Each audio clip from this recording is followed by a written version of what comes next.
السلام علیکم ورحمۃ اللہ وبرکاتہ۔ امید کرتا ہوں دوستو آپ تمام حضرات خیریت سے ہوں گے۔ اللہ سے دعا ہے جہاں بھی آپ ہیں اللہ آپ کو خوشی اور سلامتی کے ساتھ محفوظ رکھے۔ دوستو آج بہت آسان زبان میں، آسان لفظوں میں، آسان طریقے سے میں آپ حضرات کی خدمت میں مکمل پاکی حاصل کرنے کا طریقہ بتلانے والا ہوں۔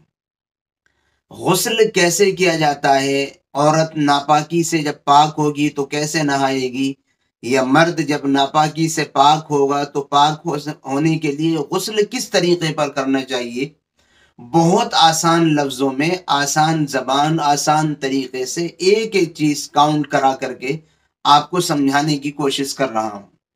امید ہے کہ آپ نے اتنے سہل اور آسان انداز میں آج تک کوئی ویڈیو نہ دیکھی ہو۔ میں کوشش کروں گا کہ آپ کو مطمئن کر پاؤں اور آپ مکمل غسل کرنے کا طریقہ سیکھ جائیں۔ آئیے بات شروع کرتے ہیں۔ غسل کرنے کے لیے سب سے پہلی چیز نیت ہے۔ جب آپ ناپاکی کا غسل کرنے جائیں تو یہ نیت آپ کی ہونی چاہیے کہ میں پاک ہونے کے لیے غسل کر رہا ہوں، اور اگر آپ جمعے کے لیے غسل کرنے جائیں تو یہ نیت کر لیجئے کہ میں جمعے کے لیے غسل کر رہا ہوں، اور اگر آپ عید کی نماز کے لیے غسل کرنے جائیں تو پھر یہ نیت ہونی چاہیے کہ میں عید کا دن ہے، عید کی نماز کے لیے غسل کر رہا ہوں۔ اس نیت کے کرنے سے فائدہ یہ ہوگا کہ آپ کو نیت کرنے کا بھی ثواب اللہ کی جانب سے الگ سے ملے گا۔ بہت بنیادی بات ہے۔ اگر آپ نے غسل کے ذریعے سے جو بھی آپ کا ارادہ ہے، بلکہ آپ تو عبادت کا ارادہ کریے کہ میں پاکی حاصل کرنے کے لیے یا عبادت کرنے کے لیے غسل کر رہا ہوں، اس سے آپ کو انشاءاللہ اس نیت پر بھی اجر اور ثواب اللہ کی جانب سے ملے گا۔ پہلا کام نیت کریں، اور دوسرا کام یہ ہے شرمگاہ کو خوب اچھی طریقے پر نجاست سے پاک کریں، دھو لیں، چاہے نجاست لگی ہوئی ہو تب بھی اور نہ لگی ہوئی ہو تب بھی اپنی پرائیویٹ پارٹ اور شرمگاہ کو اچھے طریقے پر دھو لینا، یہ بھی غسل کے مسنون طریقے کا حصہ ہے، اور سنت طریقہ غسل کا یہی ہے۔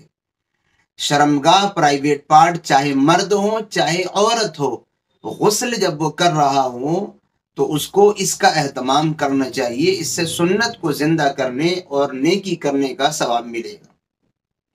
تیسرا کام یہ کرے غسل کرنے والا کہ مکمل وضو کرے، شرمگاہ دھونے کے بعد کمپلیٹ وضو کرے۔ جیسے ہم نماز کے لیے پورا وضو کرتے ہیں، ویسے ہی شروع سے اخیر تک مکمل وضو کرے غسل سے پہلے۔ یہ غسل مسنونہ کا ایک طریقہ ہے، اور غسل مسنونہ کا حصہ ہے مکمل وضو کرنا، اس لیے مکمل وضو کرنے کا اہتمام کرے۔ اور چوتھی بات یہ ہے پھر داہنے کندھے پر پانی ڈالے، اور اسی طریقے پر بائیں کندھے پر پانی بہائے، اور اسی طریقے پر اس کے بعد سر پر 3 مرتبہ پانی ڈالے۔ پہلے دائیں کندھے پر پانی بہا لے، پھر بائیں کندھے پر پانی بہا لے، اور پھر اسی طریقے پر سر پر 3 مرتبہ پانی ڈالے۔ یہ غسل کے مسنون طریقے کا حصہ ہے۔ پانچواں کام ہے آپ کے لیے رگڑ رگڑ کر بدن کے سارے پارٹس کو، سارے اعضاء کو خوب دھوئے، اور اتنا مبالغہ کرے رگڑنے میں کہ بدن کا کوئی بھی حصہ خشک نہ رہ جائے اور دل مطمئن ہو جائے۔ اور جی چھٹا کام ہے آپ کا کہ قبلہ رخ ہو کر کے غسل نہ کرے۔ یہ بہت اہم کام ہے، اور بہت سارے لوگ ناعلمی کی وجہ سے، نادانی کی وجہ سے یہ کام کرتے ہیں کہ وہ اپنے باتھ روم اور ٹوائلٹ کے رخ اس طرح بنا لیتے ہیں کہ آدمی غسل کرتے ہوئے قبلے کی جانب یا تو اپنا چہرہ کرتا ہے یا پیٹ کر لیتا ہے۔ اس لیے باتھ روم اور ٹوائلٹ بناتے ہوئے ہی اس بات کا اہتمام کرنا چاہیے کہ نہانے والے اور ٹوائلٹ کرنے والے کا رخ بھی قبلے کی جانب نہ ہو اور پشت بھی قبلے کی جانب نہ ہو۔ اور اگر کہیں باتھ روم ایسے ہی بنے ہوئے ہیں تو پھر نہانے والا احتیاط کرے کہ قبلے کی سمت اس کی پیٹھ بھی نہ ہو اور رخ بھی نہ ہو۔ یہ قبلے اور کہہ لیجئے ہماری بیت اللہ کی تقدس کے خلاف ہے اور اس کے ادب کے خلاف ہے، اس لیے اس کا بھی اہتمام کریں۔